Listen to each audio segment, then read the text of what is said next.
What I'm showing you guys is a lot of the secrets of why my videos convert. My videos really, really convert. They create buyers. That's the main thing. In LA, there are so many different social media influencers who'll come talk to me, and these guys have millions of followers, but they can't sell their way out of a paper bag. What do you think YouTube pays you on 1 million views? What do you think? Zane, do you know? What does YouTube pay at 1 million views? $2 grand, $1,000. $2,000, right?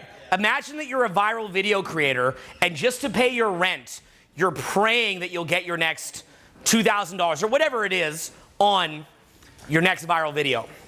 It's really, really scary stuff. We're gonna talk tomorrow about marketing and how to really twist the knife in marketing and here's really what the secret of it is. Take my own product, right? I am so passionate about my product. I love it so much. And I'm so passionate for everybody who tries my product out and gives it a chance. I am.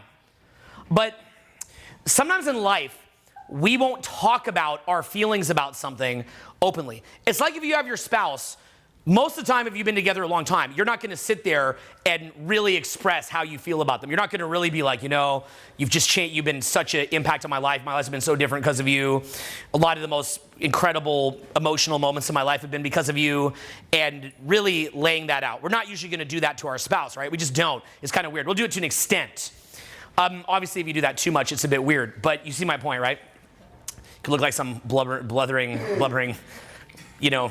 Not with parents either, huh? And with parents. Oh my goodness, yes, that's such a big one.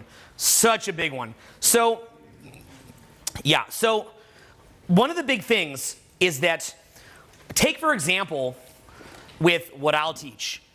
I understand the consequences of what's gonna happen if someone doesn't learn it. Because even just take what we covered here today so far, do you understand the consequences of somebody's life if they don't actually work on this area? Yeah. Do you understand the magnified consequences if they don't work on it? I mean, you're talking about lost promotions, lost sales, lost relationships, problems in socializing, anxiety, depression. Conversely, can you see the upside to when you get stuff like this down? The ability to write your own ticket in life, to make decisions, to choose yourself, to go to any environment with your head held high. Look at just the victim complex that we were talking about for you. Now, I'm not saying that I can fix that for you in 2 seconds, but do you have a bit of a different perspective on it now? Okay, so that's the thing. And if somebody doesn't have that kind of epiphany, they can waste decades like that. If you don't get some kind of intervention, you can waste decades. In marketing, and this is sort of a preview for tomorrow, I will teach you to flesh that out.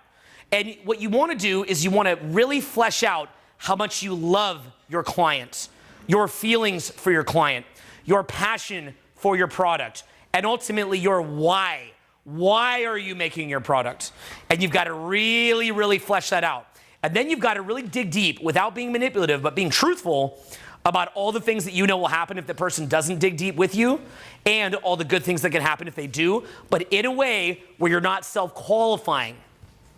You've got to communicate it in a different kind of language. No different than, let's say that you're talking to a potential partner and you want to show that you're a cool guy. You can't just say, hey, I'm a really cool guy.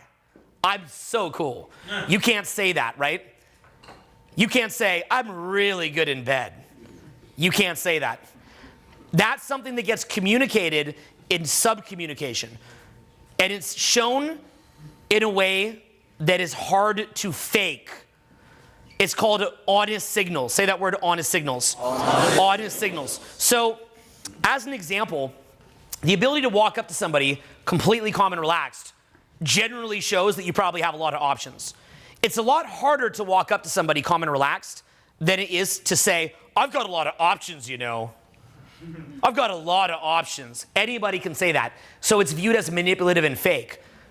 If you're able to be very funny and loose and outgoing with somebody who most people would be intimidated by, that's a lot harder to do, and therefore that's called an honest signal. So in marketing, we want to be focusing on what's called honest signals. We want to be able to communicate with somebody without showing an agenda, and by the way, going deeper, we want to unroot our agenda so that we're aligned to wanting to help and share and collaborate. We want to unroot that. We want to get clear in our core of who we are.